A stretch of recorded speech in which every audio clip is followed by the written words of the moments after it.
Hi, this is Isaac Peterson's presentation. Here are my five audience members. One, two, three, four, and five.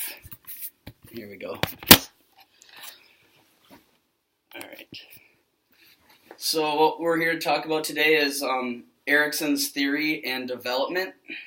So I guess we'll start by talking about what the Erikson theory is.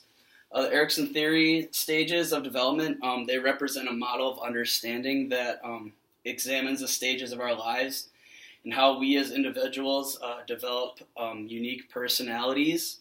And there's 8 total psychological stages that we as individuals go through throughout our lives, and I'll break down each one of those right here.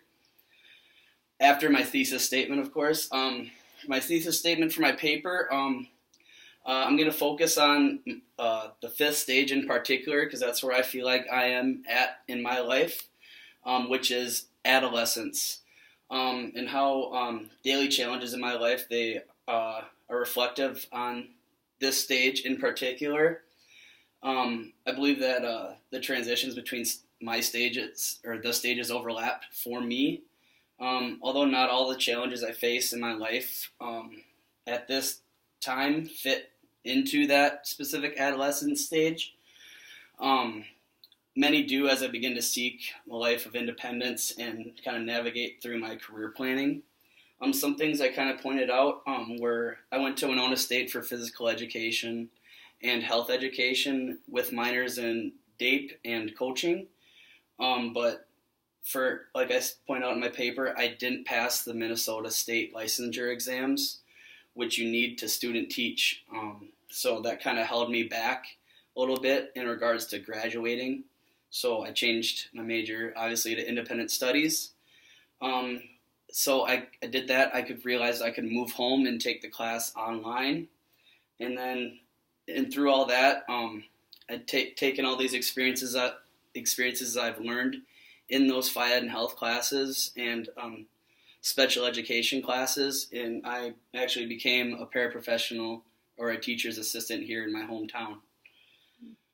The first stage, we'll get into this, is infancy, and it's between trust and mistrust. So we as individuals will develop a sense of trust as we progress through the remaining 7 stages of development based on whether or not our needs are met. Number 2 is early childhood autonomy versus shame. So during this stage, expression of our ability to function independently is developed, and then feelings are expressed. Stage 3 are between ages 3 and 5. It's initiative versus guilt. Many questions and a thirst of knowledge take place in stage 3. And a balance of initiative and guilt will also lead to a virtue of having purpose. Stage 4 is between the ages 6 and 12, is industry versus inferiority. It's basically just learning how to work and understand and kind of organize. It also develops competency in our relationship to the world. Stage 5, just adolescence, is identity versus confusion.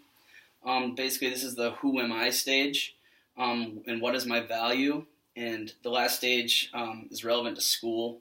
This is the last stage that's kind of relevant to school and education.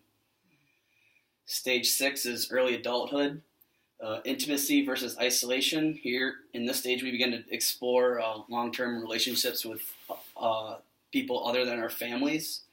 Avoiding intimacy can lead to isolation. Stage 7 is middle age, generativity versus self-absorption. This stage addresses concern for family and society in general, kind of giving back and being productive, and having developing a sense of being part of the bigger picture rather than in our own little bubble. And final stage 8 is the aging years. It's integrity versus despair.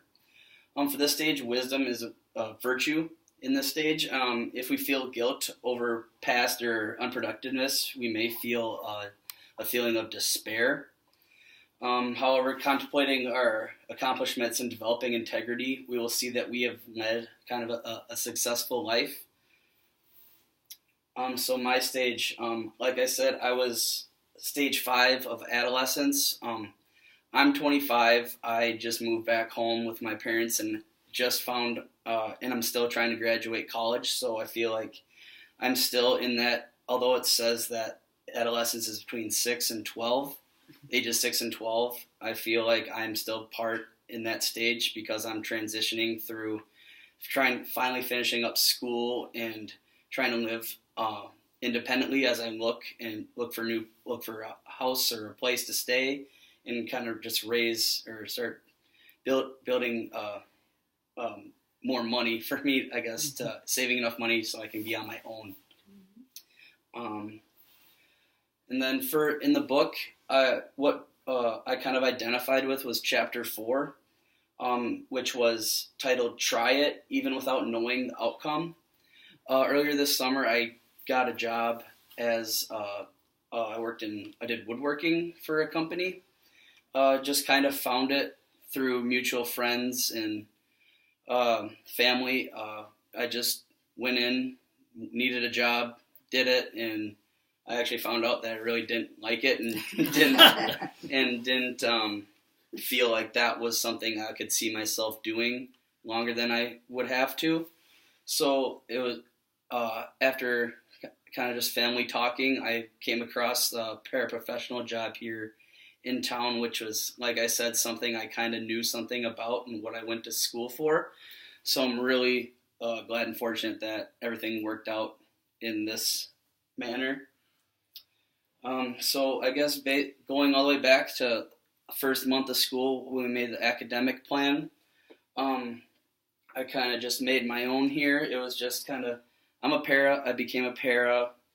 What I need to do is to pass my MTLEs, which I plan on doing here in the near future, which MTLEs, again, are the state licensure exams that teachers need to pass in order to student teach, which ultimately lead me back to student teaching and possibly going back to school, again, to finish up any remaining classes or any trainings that I need to do. So that's kind of just my academic plan for the near future. And I guess in summary, this was my thesis statement from my academic plan. Like I said, I'm quite positive that in reviewing that development stages of Erikson's theory, there are psychological crises and basic virtues I have yet to be successful at or achieve. Resolving my identity, career path, and otherwise in direct alignment with the adolescent stage of Erikson's theory, as this is the final stage of the development that is relevant to school education. I have not yet mastered becoming a grown-up yet, per se, or entered that 6th stage of the theory, which is early adulthood, but I plan on getting there as soon as possible. So that concludes my presentation. Thank you. Wow. Good job.